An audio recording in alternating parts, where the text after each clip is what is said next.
میں آخر میں دعائیہ کلمات کے لیے مولانا فضیلۃ الشیخ ذاکر الجامعی حفظہ اللہ کو دعوت دیتا ہوں کہ وہ آئیں اور دعائیہ کلمات کے ساتھ پروگرام کا اختتام کریں۔ السلام علیکم ورحمۃ اللہ وبرکاتہ۔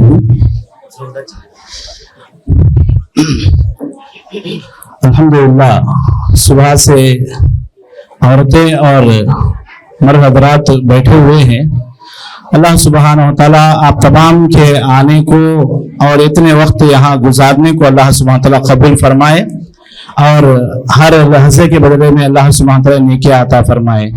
تو الحمدللہ طلباء نے بہت ہی بہترین انداز سے اپنے علم کا مظاہرہ کیا ہے۔ اس موقع پر میں بھی ایک بات بتلا کر انشاءاللہ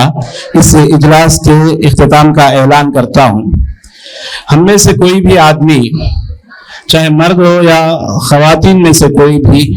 یہاں تک کہ علماء اکرام بھی، علماء میں تو یہ الحمدللہ بالکل یہ سوچ نہیں رہتی ہے، کسی میں بھی یہ سوچ نہیں ہونا چاہیے کہ ہم نے علم حاصل کر لیا ہے۔ ہمیشہ علم حاصل کرنے کے لیے کوشاں رہنا چاہیے، محنت کرتے رہنا چاہیے، لگاتار محنت کرتے رہنا چاہیے، اور جہاں سے بھی علم حاصل کرنے کا موقع ملتا اس کو غنیمت جانتے ہوئے علم حاصل کرنے کی کوشش کرنا چاہیے۔ اللہ کے رسول صلی اللہ علیہ وسلم کے چچازاد بھائی حضرت عبداللہ بن عباس رضی اللہ عنہ کے تعلق سے آتا ہے کہ وہ خود کہتے ہیں کہ اللہ کے رسول صلی اللہ علیہ وسلم کے انتقال کے بعد ابھی آپ علیہ الصلوۃ والسلام کی خبر کچی ہی تھی، سوکھی بھی نہیں۔ ایسی حالت میں اللہ کے رسول صلی اللہ علیہ وسلم کے انتقال کے وقت حضرت عبداللہ بن عباس رضی اللہ عنہ کی عمر 13 سال تھی۔ انتقال کے بعد انہوں نے اپنے ایک ساتھی سے کہا کہ چلو ہم بڑے بڑے صحابہ اکرام جو ہے ان صحابہ اکرام سے ملتے ہیں اور علم حاصل کرتے ہیں۔ تو اس وقت اس ساتھی نے کہا، عبداللہ بن عباس کے ساتھی نے کہا کہ نہیں، ہم جو ہے نا علم کیا حاصل کریں گے؟ ایسا نہیں کہ ہم علم حاصل کرنے کے بعد لوگ ہمارے پاس آ کر مسئلے مسائل پوچھیں گے، لوگ ہمارے علم کے محتاج ہوں گے، لوگوں کو ہمارے علم کی ضرورت ہوگی۔ ایسی کوئی ضرورت نہیں ہے، ایسی کوئی بات نہیں ہے، بڑے بڑے صحابہ اکرام موجود ہے۔ یہ بات حضرت عبداللہ بن عباس کے ساتھی نے حضرت عبداللہ سے کہا اور اس کے بعد وہاں سے چلے گئے۔ لیکن عبداللہ بن عباس رضی اللہ عنہ لگاتار علم حاصل کرتے رہے، صحابہ اکرام سے ملتے رہے، احادیث باقاعدہ احادیث کا علم معلوم کرتے رہے، یہاں تک کہ وہ خود کہتے ہیں کہ میں جانتا کہ فلاں صحابی کو فلاں حدیث معلوم ہے تو میں ان کے پاس پہنچتا، اور کبھی کبھار ایسا بھی ہوتا کہ جب میں ان کے گھر پہنچتا تو وہ خیل اللہ کرتے رہتے ہیں، دوپہر کے کھانے کے بعد کچھ دیر آرام کرنے کا جو خیل اللہ ہے اس میں رہتے ہیں، اور میں یہ سوچتا ہوں کہ میں ان سے علم حاصل کرنے کے لیے آیا ہوں، اور انہی کے چبوترے میں اپنے ہاتھ کو تکیہ بنا کر سو جایا کرتا تھا۔ مدینہ میں جو گرمی ہوتی تھی ان گرمیوں میں ایک حدیث کی تلاش، ایک حدیث کے علم کے لیے حضرت عبداللہ بن عباس رضی اللہ عنہ صحابی کے گھر پہنچتے اور ان کے آنے کا انتظار کرتے ہوئے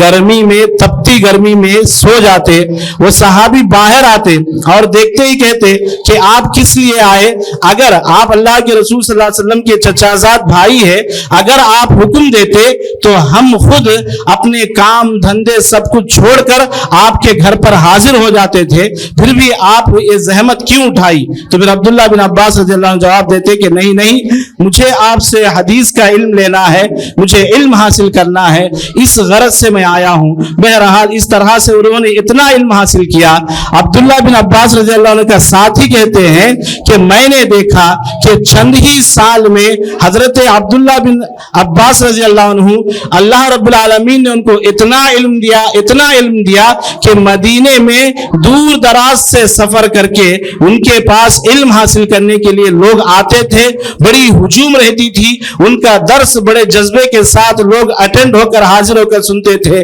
اس کے بعد انہوں نے کہا اے عبداللہ بن عباس واقعی تم ہوشیار ہو, چالاک ہو. تو یہ واقعہ میں آپ کو اس لیے بتلایا کہ اللہ کے رسول صلی اللہ علیہ وسلم نے ان کے علم کے لیے دعا دی کہ اللہ ان کو دین کی سمجھ عطا فرما. اور اسی طرح محدث مفسر قرآن ہے عبداللہ بن عباس رضی اللہ عنہ, اس کے باوجود بھی صحابی اتنے علم والے, جب اتنے درجے والے علم حاصل کرنے کے لیے اتنی تڑپ رکھتے ہیں تو پھر میں اور آپ کتنی تڑپ رکھنا چاہیے. اس موقع پر ایک اور بات بتلا کر, وقت کافی ہو چکا ہے, میں اپنی بات کو ختم کرتا ہوں کہ مسلم قوم جو پریشانیاں, جو مصیبتوں کا سامنا اٹھا رہی ہے اس کے کئی وجوہات ہیں. ان میں سے ایک اہم وجہ یہ ہے کہ جن چیزوں کو ویلیو دینا چاہیے, جن چیزوں کی قدر کرنا چاہیے, ہم ان چیزوں کی قدر نہیں کرتے. بیکار چیزوں کی قدر کرتے ہوئے, بیکار چیزوں کو ویلیو دیتے ہوئے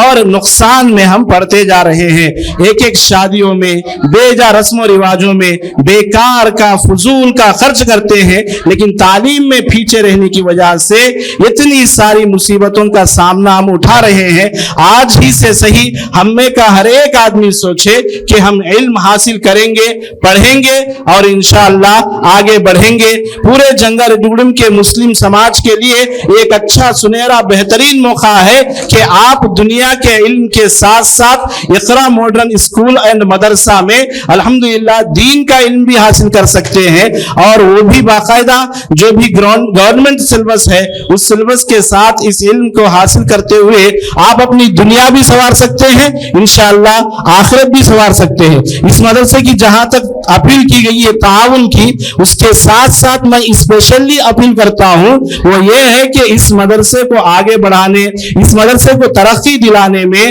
آپ کا جو تعاون ہے وہ سب سے اہم تعاون یہ ہونا چاہیے کہ آپ اپنے بچوں کو جہاں پر صرف اور صرف دنیا سکھائی جاتی, دنیائی راستے میں آگے بڑھنے کے طریقے سکھائے جاتے, ایسے اسکول سے نکال کر جہاں پر لاکھوں کا خرچہ رکھ کے آپ جو ہے نا پڑھا رہے ہیں, اور وہ پڑھائی وہ تعلیم اس قابل بھی نہیں بناتی کہ آپ کے انتقال کے بعد آپ کا بچہ آپ کے جنازے کی نماز پڑھائے, اس قابل بھی نہیں بناتی. آپ محنت خون پسینہ ایک کر کے لاکھوں خرچ کر کے اپنے بچوں کو پڑھانے کے باوجود رزلٹ یہ نکلا کہ وہ نہ آپ کے حق میں دعا کر سکتا ہے کیونکہ آپ نے دین کی تعلیم نہیں دی. اسی لیے میں گزارش کرتا ہوں, کیونکہ الحمدللہ 25-26 اکیڈمک ایئر شروع ہونے والا ہے, تو اس کو غنیمت جانتے ہوئے جہاں بھی جن اسکولز میں پڑھا رہے ہوں گے وہاں سے نکالیے اور ایسے اسکولز میں اپنے بچوں کو جوائن کیجئے جہاں پر آپ کے بچوں کی دنیا بھی سنواری جاتی ہے اور انشاءاللہ آخرت بھی سنواری جاتی ہے. انہی باتوں کے ساتھ میں اپنی بات کو ختم کرتے ہوئے اجلاس کے اختتام کی دعا کرنے سے پہلے ہر ایک کا, مدرسے کے ذمہ داروں کا, جماعت و جمعیت کے احباب کا, اور یہاں حاضر ہوئے پیرنٹس کا, اور خصوصی طور پر ہم دور دراز سے ہمارے عبدالحکیم صاحب کے دعوت پر لبیک کہتے ہوئے بڑی گرمی کے باوجود اس اجلاس میں حاضر ہونے والے علماء اکرام کا, خصوصی طور پر فضیلت الشیخ فضل الرحمان عمری امیر صوبائی جمعیت اہل حدیث آندھرا پردیش کا میں تہ دل سے شکریہ ادا کرتا ہوں. جزاکم اللہ خیرا و احسن الجزاء. السلام علیکم ورحمۃ اللہ وبرکاتہ.